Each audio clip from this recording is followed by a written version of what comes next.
الرحيم الحمد لله رب العالمين والعاقبة للمتقين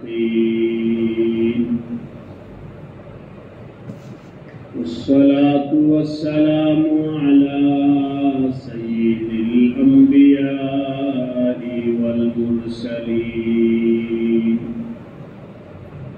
وعلى آله وأصحابه أجمعين أما بعد فأعوذ بالله من الشيطان الرجيم بسم الله الرحمن الرحيم الحج أشهر معلومات فمن فرض فيهن الحج فلا رفث ولا فسوق ولا جدال في الحج وما تفعلوا من خير يعلمه الله وتزودوا فإن خير الزاد التقوى واتقون يا أولي الألباب آمنت بالله صدق الله مولانا العظيم উপস্থিত মুআজ্জাজ মুহতারাম সম্মানিত মুসল্লিয়ানে কেরাম, আল্লাহ রাব্বুল আলামিনের দরবারে অসংখ্য শুকরিয়া যে আল্লাহ রাব্বুল আলামিন মেহেরবানি করে দয়া করে আমাদেরকে জুমার নামাজ আদায়ের জন্য মসজিদে আসার তৌফিক দান করেছেন। আলহামদুলিল্লাহ। পবিত্র রমজান মাসের পরের মাস হলো শাওয়াল মাস।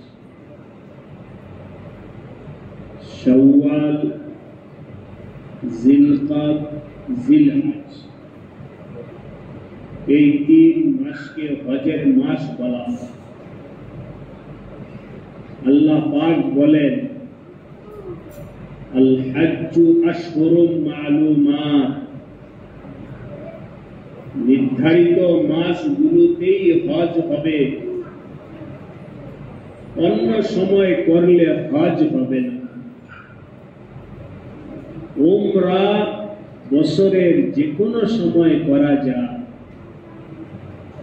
যে কোনো মাসে করা যায়, যে কোনো সময়ে করা যায়, কিন্তু হজের আমল যখন তখন করা যায় না। হজের আমলের জন্য নির্ধারিত মাস, নির্ধারিত দিন, নির্ধারিত সময় বেঁধে দেওয়া আছে।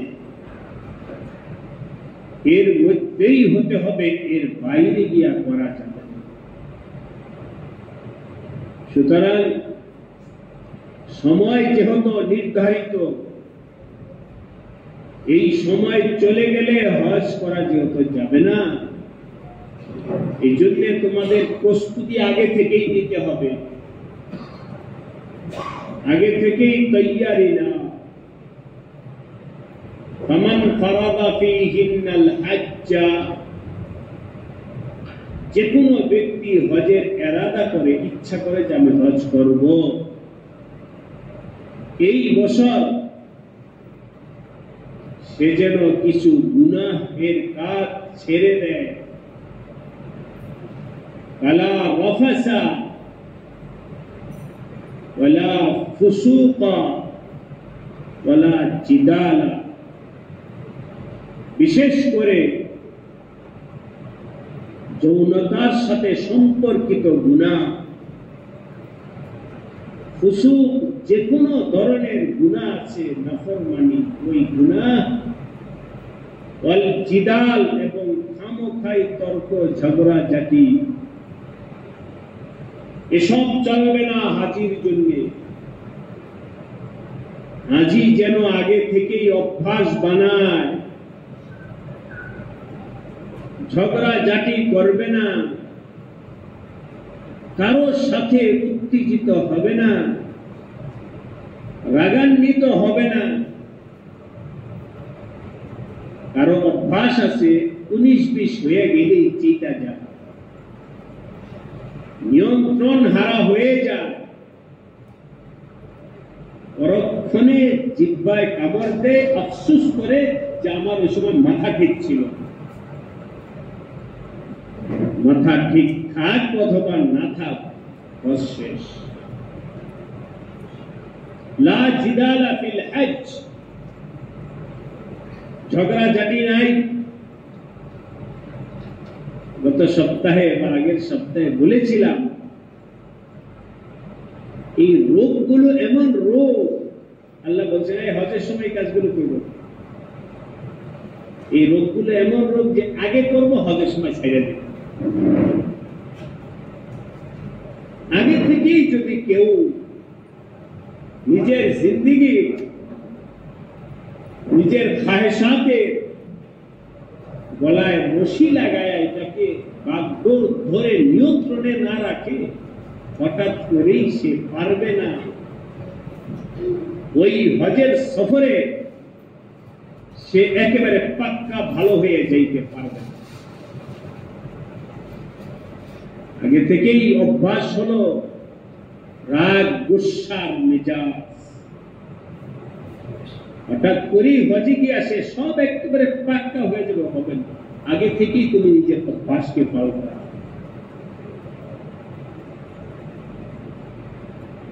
এই বিষয়ে এখন আলোচনা করবো না, আল্লাহ পাক তৌফিক দিন। আমাদের বিশেষ করে বাংলাদেশের মানুষ মিজাজটা, মেজাজ দেখা আরো 19-20 হয়ে গেলে দুজনে ঝগড়া লাগে, তোরা হাসে। কি হলো? এই কারণে দুজনে চেটে গেল, হাতাহাতির ভাব চলে আসলো। এই একটু সামান্য একটু ব্যবধানের মধ্যে দুজন এভাবে উত্তেজিত হয়ে গেল। সুতরাং আমার ভাইরা, যারা হজ করবে তাদের জন্য বারবার আমি সতর্ক করতেছি, আগে থেকে প্রস্তুতি নেওয়া, মন মেজাজ অভ্যাস সব কিছু দুরুস্ত করো। আমাদের দাওয়াত ও তাবলীগের মুরব্বীরা এর উপর খুব মেহনত করে। ইজতেমা হয়, সঙ্গে ইজতেমা হয়। আপনি শুয়ে আছেন, আপনার পায়ের উপর আরেকজনের পাড়া দিয়ে চলে গেছে, আচ্ছা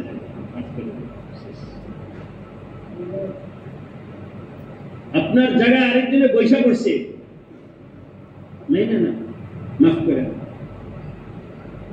ঝগড়া ঝাঁটি নাই। এসব আগে থেকেই অনুশীলন করতে হবে। আরো আগে বাইরা আপনাদেরকে বলবো, শুধু হজ নয়, সব আমলের ক্ষেত্রেই একটা তৈয়ারি দরকার। নবী আলাইহিস সালাম হজ করেছেন, বিদায় হজ যেটাকে আমরা বলি, 10ম হিজরিতে। 9ম হিজরিতে 1 বছর আগেই ঘোষণা হয়ে গেছে, আগামী বছর আমি হজ করব। এটা আল্লাহ পাকের কুদরতি ইশারা ছিল, ওই বিষয়ে আলোচনা যাব না। হয়তো আল্লাহ পাক কোন ইশারাতে বুঝাইছেন এটাই আপনার জীবনের শেষ হজ। এই জন্য ইসলামকে পূর্ণতার রূপ দেওয়ার জন্য যত ভেজাল আছে সব আগে থেকে সাক্ষাৎ। নবীজি 9ম হিজরিতে পাঠাইছেন, হযরত আলী রাদিয়াল্লাহু তাআলা আনহুকে এবং হযরত আবু বকর রাদিয়াল্লাহু তাআলা হজের কাফেলা পাঠাইছেন। পাঠায়া ঘোষণা করাইছে, এই শোনো মক্কাবাসী, মক্কার কুরাইশি, মক্কার সাথে নবীজির কিছু চুক্তি ছিল, এটা সুলহ হুদাইবিয়া নামে আমরা শুনেছি। নবীজি ঘোষণা দিয়ে পাঠাইছেন, যাও পরিষ্কার ভাবে হজের মজমায় আরাফার ময়দানে ঘোষণা দিন, আগামী বছর থেকে কেউই কোন মুশরিক হজ করতে আসতে পারবে না। হজের আমল সবার জন্য না, হজের আমল শুধু ঈমানদারদের জন্য। ওয়ালা ইয়াতুফুল বাইত উরিয়ান, আইয়ামে জাহিলিয়াতের রীতিগত অবস্থা হিসাবে তারা বস্ত্র হয়ে বাইতুল্লাহ কাপড় ছাড়া, যে সমস্ত বদ রুসুম চলে আসছিল, নবীজি হযরত আলী এবং হযরত আবু বকরের মাধ্যমে নবম হিজরিতে ঘোষণা দেওয়াইছেন, আগামী বছর থেকে কিয়ামত পর্যন্ত কোন ব্যক্তি বিবস্ত্র অবস্থায় বাইতুল্লাহ তাওয়াফ করতে পারবে না। কোন মুশরিক এখানে ঢুকতে পারবে না। আগামী বছর হজ হবে নবীজির মাধ্যমে, বিধিবদ্ধ সুশৃঙ্খল, সব আল্লাহ পাকের মর্জি মোতাবেক হবে। এখানে কারো কোনো মন্তব্য, প্রথাগত রেওয়াজ, আমাদের সামাজিক সভ্যতা, এই সব কিছুকে পদদলিত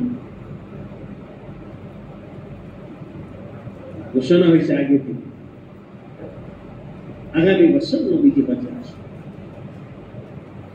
এবং নবীজি আলাইহিস সালাম যখন হজে গেছেন, বিদায় হজের ভাষণও এই কথা, আইয়ামে জাহিলিয়তের সকল রুসুম রিওয়াজ বাপ দাদা ওই করছে সে করছে, কিন্তু সব আজকে আমি আমার পায়ের নিচে পদদলিত।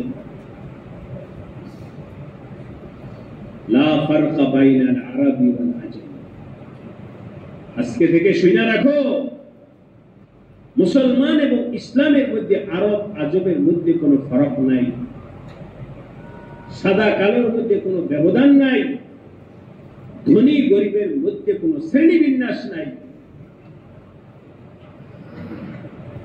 প্রত্যেক মুসলমান আল্লাহ পাকের কাছে ইজ্জতবান, প্রত্যেক মুসলমানের রক্ত আল্লাহ পাকের কাছে অনেক দামি। সুতরাং আজকে থেকে শরীয়তের বিধান পরিষ্কার পরিচ্ছন্ন ভাবে তোমাদেরকে শোনায় রাখা।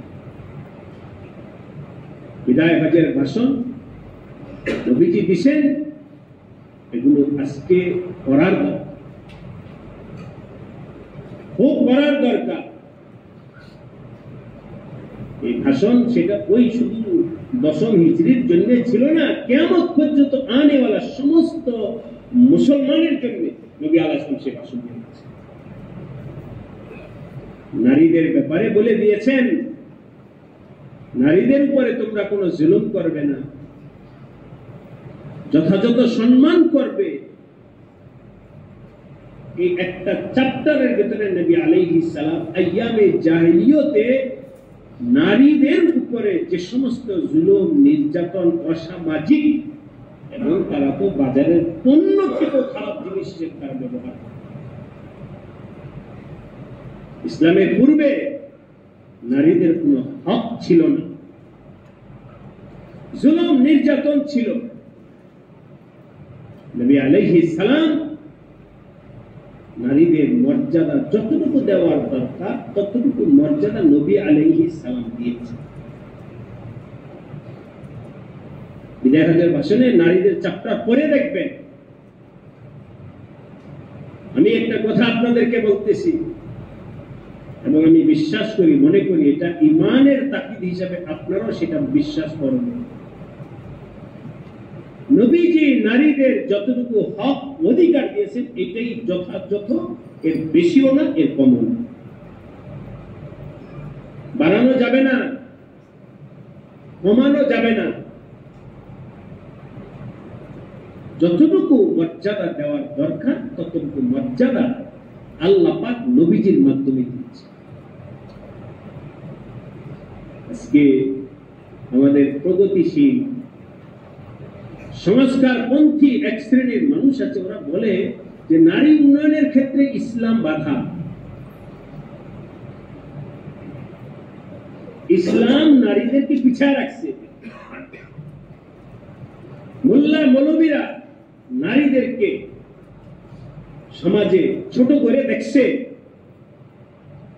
এটা শুধু আমাদের দেশে নয়, সারা পৃথিবীতে এই ষড়যন্ত্র ইস্টাবলিশ করা হয়েছে পরিকল্পিতভাবে। ইসলাম নারীকে অবমূল্যায়ন করেছে, নারীদের অধিকার থেকে নারীদেরকে বঞ্চিত করছে। এই কথাটা ইহুদি খ্রিস্টান শুধু বাংলাদেশ নয়, সারা পৃথিবীতে তারা ইস্টাবলিশ করছে।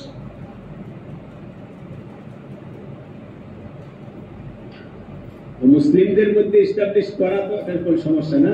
সমস্যা তো এই জায়গায় যেখানে একজন পাক্কা মুসল্লিও মনে করে যে নারীদের ব্যাপারে ইসলাম যথাযথ মূল্যায়ন করে না। আপনারা শুনবেন, ইদানিং বিভিন্ন ভাবেই শুনবেন, আমাদের বলার দরকার নাই, এত মিডিয়া সরব আছে। এখনো সংস্কার, নারী নীতিমালা সংস্কারের প্রস্তাব গেছে সরকারের হাতে। সেখানে ভূমিকায় কথাটা লেখা আছে, নারী পুরুষের বৈষম্যতার ক্ষেত্রে ধর্মটা অন্তর।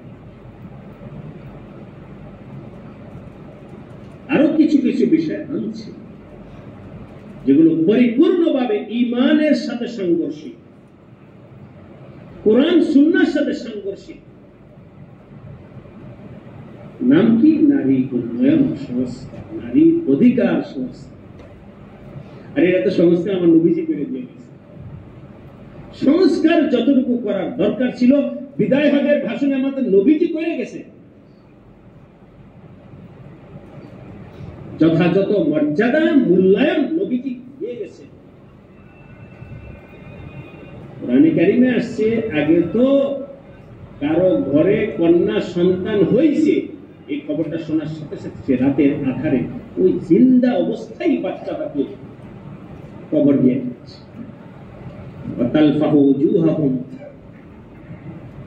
তাদের চেহারাটা কালো হয়ে যেত, মলিন হয়ে যেত। মেয়ে হয়েছে, মানুষ কিভাবে বলবো যেমন মেয়ে হয়েছে। গোপন করো, রাতের আধারে মাটির নিচে প্রথিত করে রাখো। এই ছিল সামাজিক অবস্থা, কোরআনে আছে। সেখান থেকে নবী আলাইহিস সালাম বলেছেন, তোমার পুত্র সন্তান হলে যেমন আল্লাহ পাকের শুকরিয়া আদায়ের জন্য, এটা আল্লাহ নিয়ামত, শুকরিয়া আদায়ের জন্য আকীকা করো। কন্যা সন্তান হলে তার শুকরিয়া হিসেবে আকীকা করো। মানুষকে জানাও, খুশিতে জানাও যে আমার মেয়ে হয়েছে। হাসি জবাই করো, করে সবাইকে আত্মীয় স্বজনকে দাওয়াত দিয়ে খানা খাওয়াও, আর আনন্দের সাথে বলো আল্লাহ পাক আমাকে একটা নিয়ামত দিয়েছে। হাদিসে অন্য জায়গায় আসছে, নবীজি বলেন, যদি কারো 3টা কন্যা সন্তান থাকে আর সে যথাযথভাবে ওই কন্যা সন্তানের লালন পালন, ভরণ পোষণ সবকিছু করে ভালো যোগ্য পাত্রের হাতে যদি উঠায়া দেয়, তাহলে ওই ব্যক্তির জন্য আমি জান্নাতে সুসংবাদ শুনাইছি। জান্নাতে সাহাবী আরজ করলেন, ইয়া রাসূলুল্লাহ, একবারে দিয়ে বলেন 3 কন্যা, যদি কারো 2 কন্যা থাকে। মুহাদ্দিসিনে কেরাম ধারণামূলক বলছে সম্ভবত ওনারই 2 কন্যা ছিল। এখন উনি তো এই সুসংবাদ হিসেবে এর মধ্যে আওতা করবেন না। আরেক কন্যা হয় কি হয় না আল্লাহ পাক ভালো জানেন। কন্যার ব্যাপারে তো জান্নাতের সুসংবাদ আসছে। পাটকারী দাঁড়ায় বলছেন, ইয়া রাসূলুল্লাহ, কারো যদি 2 কন্যা থাকে, নবী আলাইহিস সালাম বলেন, তার ব্যাপারেও আমি জান্নাতের সুসংবাদ দিয়েছি। যে নবী, যে ইসলাম নারীদের ভরণ পোষণ ইজ্জত সম্মানের জন্য জান্নাতের সুসংবাদ দিছে, ওই ইসলাম অন্তর নারী এসব ব্যাপারে বলা হয়নি, নারীর ব্যাপারে এই মর্যাদার কথা বলা হয়েছে। এরপর ওই সাহাবী বলছেন, ওই সময় আমার একটা ভুল হয়ে গেছে, এটা আর মাথায় আসে নাই, তবে আমার ধারণা ছিল আমি যদি নবীকে বলতাম 1 মেয়ে যদি হয়, তাও নবী বলতেন যে 1 মেয়ের ক্ষেত্রে, ওই নবী জিজ্ঞাসা করি নাই। আর অতএব কারো প্রস্তাবের পক্ষে বিপক্ষে না, আপনাদের ঈমান একিটা মজবুত হওয়া উচিত যে ইসলাম নারীর উন্নয়নের অন্তরায় নয়, ইসলাম নারীর মর্যাদাকে ক্ষুণ্ণ করে নাই। একেবারে মানে সবচেয়ে পৃথিবীর ইতিহাসে সবচেয়ে বড় মাজমা আরাফাত বিদায় হজের ভাষণে নবী আলাইহিস সালাম পরিষ্কার গোজামিল না যে ঘরে বসে বলছে, সারা পৃথিবীকে সামনে রেখে, আনেওয়ালা সমস্ত উম্মতকে সামনে রেখে নবী আলাইহিস সালাম নারীদের এই ঘোষণা দিয়ে গেছে। আমার মনে হয় না পৃথিবীর ইতিহাসে এরকম খোলামেলা বিশাল বড় মাজমায় অন্য কোন সংস্কারপন্থী নারীদের অধিকারের ব্যাপারে সুস্পষ্ট কথা বলেছেন। পৃথিবীর ইতিহাসে আমার নবীজি সর্বপ্রথম নারীদেরকে এত মর্যাদা দিয়েছেন, আরাফার ময়দানে ভাষণের মধ্যে তাদের নাম নিয়ে পর্যন্ত। সুতরাং কে দিছে, কারা দিছে প্রস্তাব, সেটা আমাদের তালাশ করা দরকার নাই। আমি আপনাদের সকলের কাছে বলবো, যদি আপনাদের বা কারো মনের প্রতি ধারণা থাকে যে ইসলাম নারীর অধিকার, নারীকে অবমূল্যায়ন করছে, তাহলে তার ঈমানের ব্যাপারে সন্দেহ আছে। ঈমান ঠিক থাকবে না। যতই নামাজ পড়ি আমার কপালের মধ্যে একেবারে সিজদার দাগ পড়ো, মুসলমানকে আগে ঠিক হতে হবে। এই জায়গায় আগে মুসলমানের মাথা ঠিক হইতে হবে, এরপর ইহুদি খ্রিস্টান হতে হবে। যাই হোক, বলতেছিলাম ভাইরা, প্রত্যেকই নিজ জায়গায় আল্লাহর ইবাদতের জন্য তৈয়ারি। আল্লাহ আমাদের সবাইকে তৌফিক দান করেন। প্রত্যেকটা ইবাদতের জন্য তৈয়ারি, হজের জন্য হোক,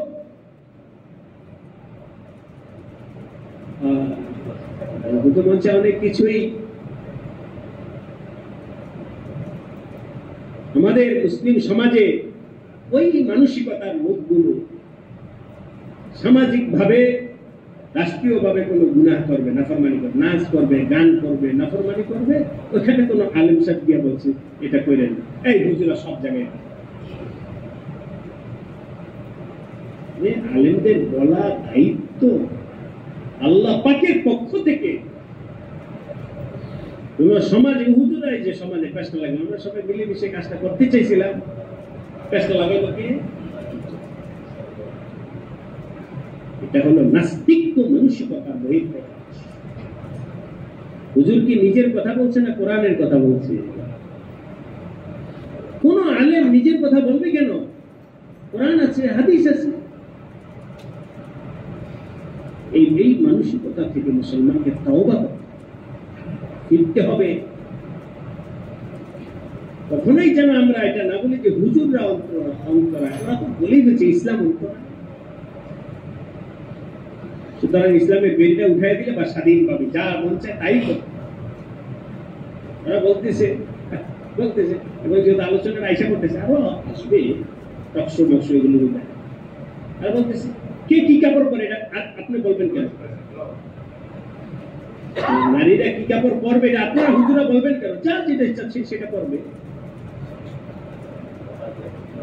তাহলে ইসলাম আর কোথায় থাকবে? কে নামাজ পড়বে না পড়বে এটা আপনি বলবেন কেন? যা বোঝা পড়বে, যা বোঝা পড়বেন। তাহলে ভাই দোস্ত, দিন, ইসলাম, কোরআন, সুন্নাহ কিচ্ছু থাকে। আলেমরা অথবা যারা দ্বীনের উপরে আছে তারা তো তোমাদেরকে জবরদস্তি কিছু করে না, বলতেও দিবে না, তাহলে স্বাধীনতা কোথায়? তার মুখ আছে, তার মুখে কেন আল্লাহর কথা বলতে পারবে? সব কথা বলতে পারবে, আল্লাহর কথা বলতে পারবে না। সব কথা বলতে পারবে, কোরআনের কথা বলতে পারবে না। সব কথা বলতে পারবে, ইসলামের কথা বলতে পারবে, অন্য কথা বলতে পারবে না। না ইসলাম, না স্বাধীনতা, না হিন্দুত্ব। আলেমরা তো তোমাদের সাথে মারামারি ঝগড়া ফাসাদে লিপ্ত হয় নাই, লাঠিসোঁটা নিয়ে যায় নাই। সে মুখে বলছে এটা কোরআনে না জায়েজ, সে মুখে বলছে এটা আল্লাহ পাকের ধর্মে না জায়েজ, ইসলাম এটা না জায়েজ। এই কথাটা বলতে কেন দেবে? এরকম পরিস্থিতি, আরো কঠিন পরিস্থিতি গেছে, আরো সামনেও আসবে। দুনিয়া তো কিয়ামত, সামনে আরো আসবে। তবে যাদেরকে আল্লাহ পাক, যাদের কলবের ভিতরে আল্লাহ পাক মহব্বত দিছে আল্লাহর দ্বীনে, কোরআন হাদিসে, তারা চোখ রাঙানিতে অফ পেয়ে যাবে, দুনিয়া থেকে চলে যাবে, কিন্তু আল্লাহর কথা বলে দ্বীনের দাওয়াত দিয়ে যাবে, কিছু আসে না। যে কথাগুলো বলতো কাফেরেরা, যে কথাগুলো বলতো হিন্দু নাস্তিক মোরতাদ, ওই কথাগুলো যখন মুসলমানদের মুখ দিয়ে আসে, তখন তার মুসলমানের ইসলামের আর বৈশিষ্ট্য কি থাকে? আল্লাহ পাক আমাদের সবাইকে সতর্ক হওয়ার তৌফিক দান। নিজের ঈমান, নিজের ইসলাম, নিজের দ্বীন, নিজের ধর্মকে ঠিক রাখে চলার তৌফিক। ওই জায়গায় আবার ফিরে আসি যে আমাদের ইবাদতের জন্য তৈয়ারি নিতে হবে। এখানে সার একটা কথা বলছি, নামাজের জন্য তৈয়ারি, কুরবানির জন্য তৈয়ারি, প্রত্যেকটা আমলের জন্য আমার তৈয়ারি। তৈয়ারি একটা অংশ হলো ওই আমলটা আমার শিখতে হবে, করতে হবে। আলেমদের তত্ত্বাবধানে শিখি, হুজুর আমি হজ করতে যাব, একটু মাসলা মাসাইল জরুরি, কোন কোন জায়গায় আমার ভুল হতে পারে একটু আমাকে শিখান, বা আমি একটু করি, বলেন কোন বইটা পড়ব। আমি কুরবানি করব, কুরবানির ব্যাপারে শরীয়তের বিধিবিধান একটু পড়ালেখা করেন, মাসলা মাসাইল জানেন, সহি তরিকা কোনটা, গলত তরিকা কোনটা, এই ব্যাপারে পড়াশোনা করা, মাসলা মাসাইল জানা, এটা একটা প্রস্তুতি। সেই মাসলা হিসাবে নিজের মন, নিজের দিলকে তৈরি করে, এটা দ্বিতীয় পর্যায়ে। তিন নম্বর পর্যায়ে হলো আল্লাহ পাকের কাছে, আল্লাহ পাকের কাছে দোয়া করতে থাকা, আল্লাহ আপনার বিধান আমার উপরে আসছে কুরবানি, আমি যেন যথাযথভাবে করতে পারি, আল্লাহ সে তৌফিক। হে আল্লাহ আপনার বিধান আমার উপরে হজ আসছে, আমি যেন আপনার মর্জি মোতাবেক করতে পারি, সে তৌফিক। এভাবে হর ইবাদতের জন্য আল্লাহ পাকের কাছে সাহায্য। এই হলো ইবাদতের প্রস্তুতিমূলক তিনটা কথা বললাম। যে কোনো ইবাদত আসবে সামনে, ওই ইবাদতের মাসাইল জানা, দ্বিতীয় নম্বর নিজের দিল মনকে ওই ইবাদতের জন্য তৈরি করা, এটা হলো আল্লাহ পাকের কাছে সাহায্য।